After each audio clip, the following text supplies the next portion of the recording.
Okay na yan. O sige po, salamat. Oo. Oy, love. Anong ngingiti-ngiti mo dyan? Wala. Tinitingnan ko lang yung mga sweet couple photos natin, di ba? Wedding natin, so wanna be sweet. Sweet ko talaga, love. Grabe naman tong fiancé ko. Sobrang sweet naman. Love, Ayan. love, love. Oh, love. Bigay kasi ni Mama tong shirt na to. Ha? Wala, oo nga pala, love. Ay, pasensya na, madumi nga pala. Love, sorry. Nalagyan ba kita ng dumi? Pasensya na. Sorry, love, nakalimutan ko kasi na... pumunta pa kasi kami dun sa farm kanina. Love, pag mag-asawa na tayo, bawasan mo na yung pagtatrabaho mo dito sa farm, okay? Dami nyo namang tauhan. Just make them utos. Love, ayoko. Alam mo naman, di ba, Bilang boss nila, yung gusto ko, kasama nila ako nagtatrabaho sa ilalim ng araw. Love, look at yourself. You're medyo ill.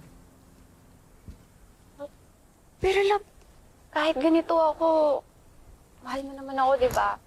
Yeah! Of course, my honeybee. Honeybee, ang sweet niya. Ay, Honeybee, may surprise ako sa'yo. Ay, ito. Pasalubong para sa'yo. Ano to? Love, puso ng saging yan. Ako pa mismo kumuha yan.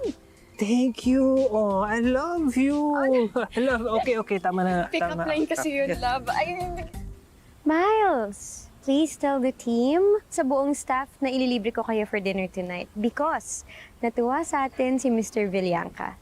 He will get us again for their next event. Okay, sige. Ingat kayo. Good job. Bye-bye. See? Mas masaya pag may napapasaya kang iba. Hindi lang yung sarili mo. Di kamukha ng iba dyan.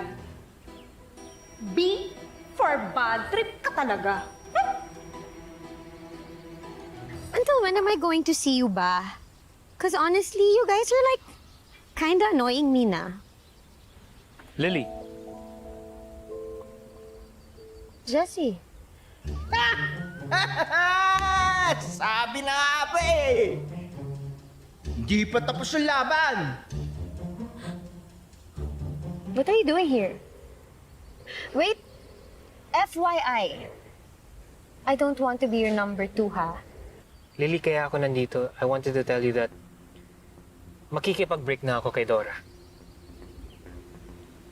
I realized, gusto pa rin kita. Huh? You're still the one for me. Huh?